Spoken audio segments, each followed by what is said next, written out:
नमस्कार दोस्तों। छोटी चर्चा ज्योतिष के ऊपर और आने वाले सूर्य ग्रहण के ऊपर। सूर्य ग्रहण के ऊपर बहुत सारी बातचीतों के माध्यम से पता चल रहा है कि कुछ भ्रांतियां भी हैं इसके संदर्भ में। सूर्य ग्रहण किस राशि में है, कैसा इसका असर रहेगा, क्या इसमें करना चाहिए, उसके ऊपर एक छोटी चर्चा आप लोगों के साथ साझा करने के लिए इस खंड को बनाने का सौभाग्य प्राप्त हुआ, मौका प्राप्त हुआ आप लोगों से आमने सामने बैठ के बातचीत करने का। सूर्य ग्रहण 14 दिसंबर 2020 सोमवार के दिन, चंद्रवार के दिन कहना चाहिए इसको, अमावस्या के दिन बन रहा है। सूर्य इस दिन वृश्चिक राशि के अंदर है और वहाँ केतु पहले से विद्यमान है। चंद्र ग्रहण सदैव ही पूर्णमासी के दिन और सूर्य ग्रहण सदैव ही अमावस्या के दिन बनता है।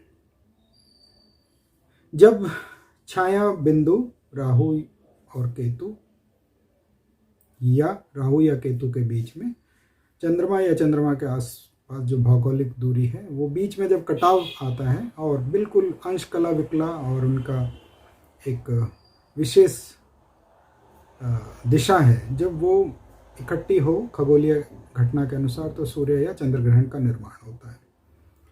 इतना महत्व क्यों है ग्रहणों का, या ग्रहण को इतना ज़्यादा महत्व दिया क्यों जाता है? ग्रहण क्या है? देखिए, जैसे पिछली खंडों में भी हमने आप लोगों से चर्चा में, बातचीत में शामिल किया था कि ग्रहण जो है सूर्य और चंद्रमा ही ग्रसित होते हैं, एक थोड़ी देर के लिए छाया बिंदु इनको ग्रसित करते हैं, क्योंकि चंद्रमा मन चित्त का कारक है और सूर्य आत्मा ध्येय तन का कारक है एवं लगन, इन सबको समाहित करके तीसरा तत्व बना हुआ है। अर्थात जब मन और आत्मा या तन के अंदर कोई विकार पैदा है या उसके ऊपर कोई विकार पड़ने वाला है तो ग्रहण का महत्व बढ़ जाता है। जिस प्रकार से एक अंधेरे के अंदर, एक अंधकार के अंदर कुछ सूझता नहीं है, क्या वस्तु रखी हुई है, क्या वस्तु नहीं रखी हुई, किसको इस्तेमाल करें, किसे हाथ लगाएं ना लगाएं, उसी प्रकार से ग्रहण भी एक अंधकार का प्रतीक है।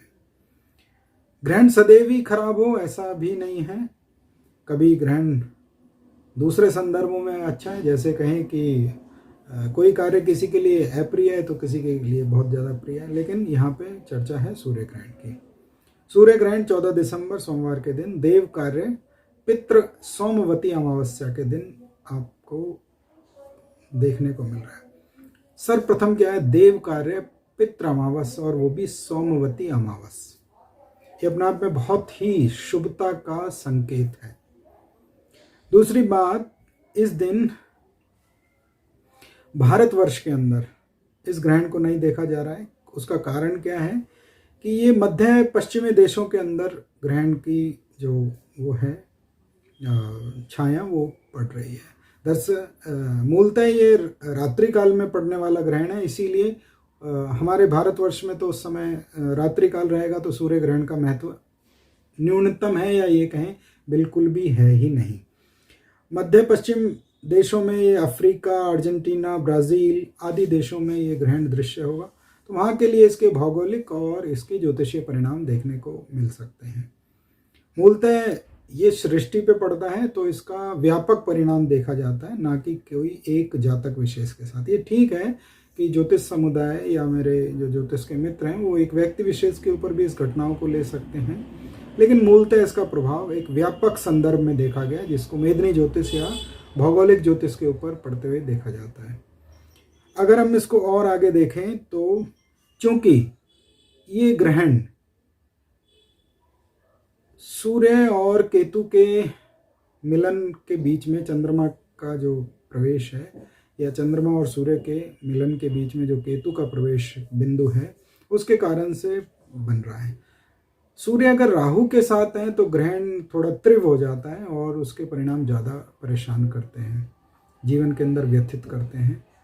लेकिन सूर्य अगर केतु के साथ है तो केतु के नक्षत्रों में ही जो है ना सूर्य उच्च के होते हैं, तो ऐसा भी प्रतीत नहीं हो रहा। ईश्वर ने चाहा जिस कार्य के लिए हम सब लोग थोड़ा समय का इंतज़ार कर रहे हैं कि कोई औषधि मिले और ये महामारी काल दूर हो। तो केतु तो अपने आप में जो बताएं, अश्वनी कुमार केतु के नक्षत्र हैं, मूल केतु का नक्षत्र है, मघा केतु का नक्षत्र है। अर्थात केतु कहीं ना कहीं औषधियों से, चिकित्सा पद्धति से जोड़ के देखे गए हैं।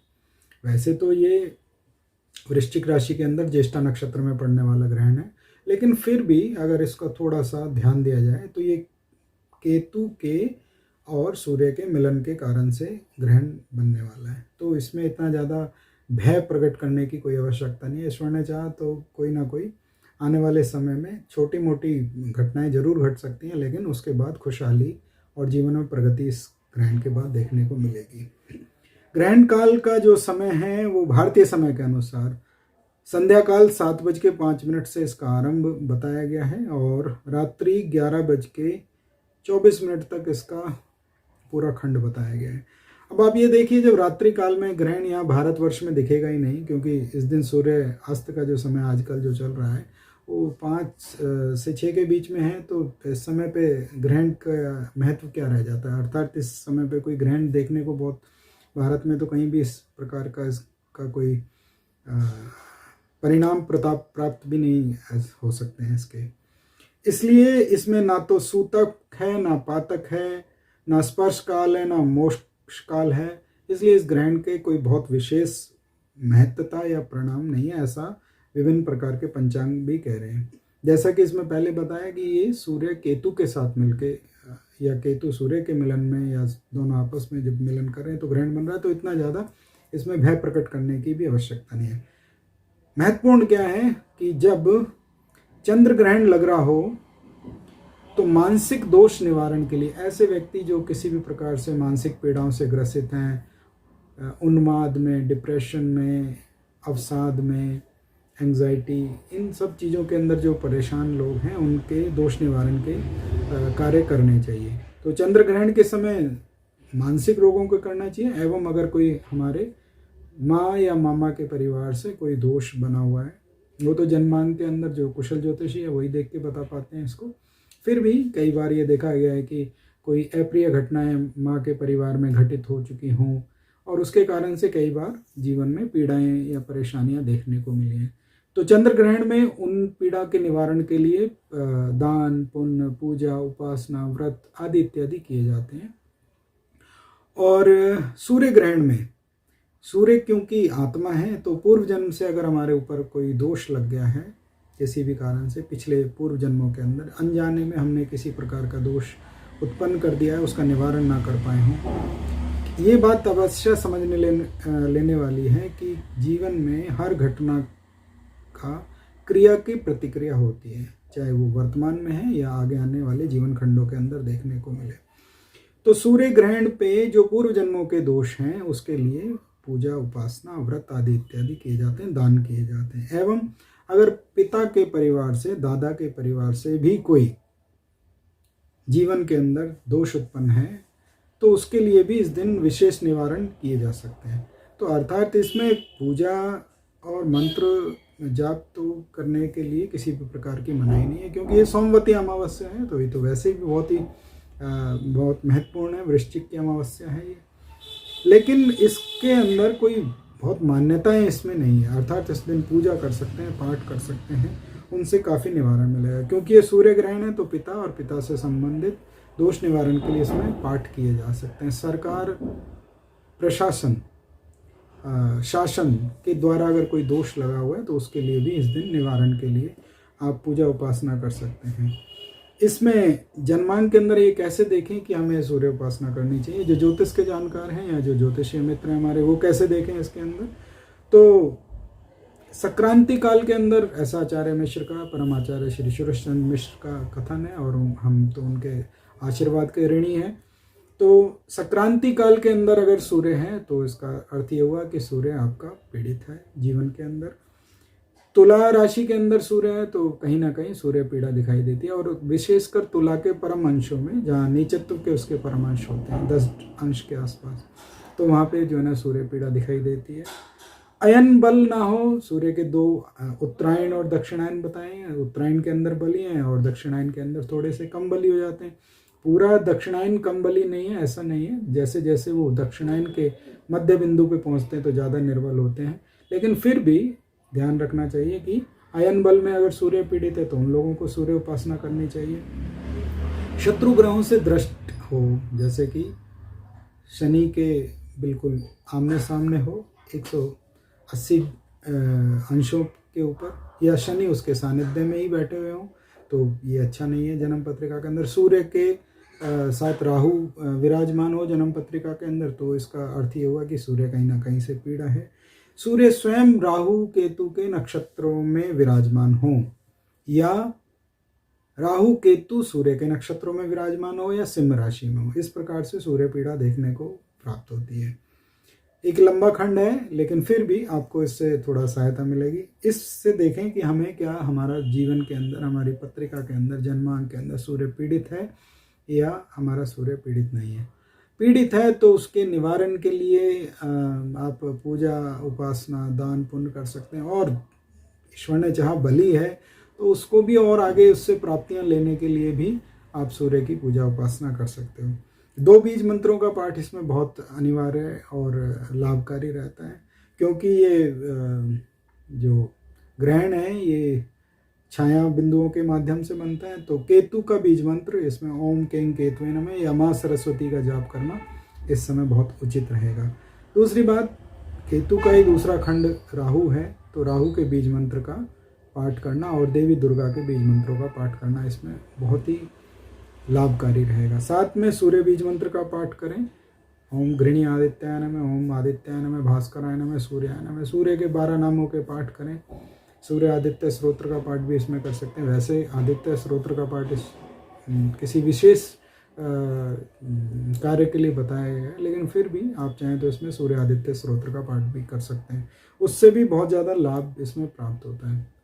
जब ग्रहण काल पूरा बीत जाएगा, अर्थात 14 दिसंबर 2020 जो रात्रि काल रहेगा सोमवार का, तो मंगलवार के दिन आप जब सुबह प्रातः काल में जो ग्रहण की वस्तुएं मांगने वाले आते हैं उनको आप चावल और काली उड़द साबुत दोनों को आपस में मिला लीजिए और उनको उसका दान दे सकते हैं। अपनी सुरक्षा का ध्यान रखें, क्योंकि इस समय तो हर व्यक्ति एक दूसरे से एक दूरी बना के बैठा हुआ है, तो अपनी सुरक्षा का ध्यान रखें, उन्हें दान भी दे सकते हैं, इससे बहुत ही लाभ मिलता है।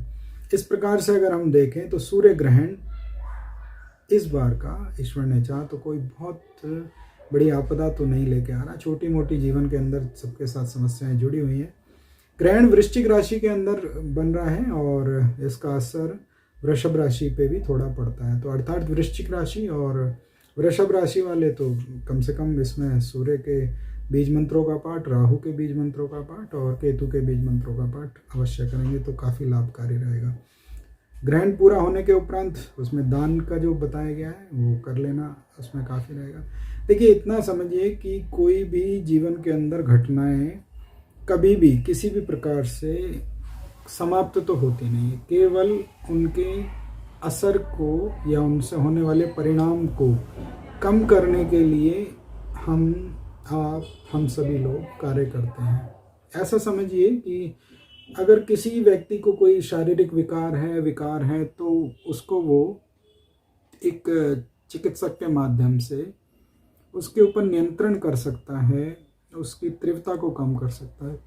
यही किसी भी एक कुशल देवज्ञ का, एक ज्योतिषाचार्य का धर्म है कि वो पीड़ा निवारण के लिए कैसे उसको देख पा रहे हैं और उससे संबंधित क्या परिणाम उनको बता पा रहे हैं।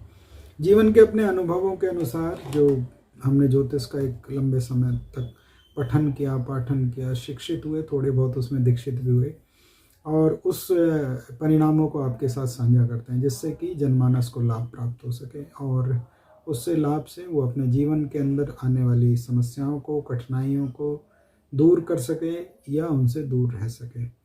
बहुत खुश रहिए, अपने परिवार का ध्यान रखिए और संक्रमण काल धीरे धीरे बीत ही रहा है, धीरे धीरे से दोबारा पुनः हम सामान्य जीवन में प्रवेश कर जाएंगे। थोड़ा बहुत समय और बचा हुआ है, इसका भी बहुत ध्यान रखिए। जल्दी ही किसी औषधि का निर्माण जैसे कि बता रहे हो चुका है और उसका वितरण भी शुरू होने वाला है, तो व्यवस्था के ऊपर, प्रशासन के ऊपर भरोसा रखिए, उनके ऊपर विश्वास रखिए, संक्रमण काल बीत जाएगा। अपने और अपने परिवारजनों का विशेष ख्याल रखिए। धन्यवाद। छोटी चर्चा ज्योतिष की और सूर्य ग्रहण के ऊपर जो एक छोटा सा खंड हमने आपके लिए साझा किया, उसके लिए आपका बहुत बहुत साधुवाद, धन्यवाद। त्रुटियों के लिए क्षमा। अगले खंड में जल्दी ही फिर मिलेंगे।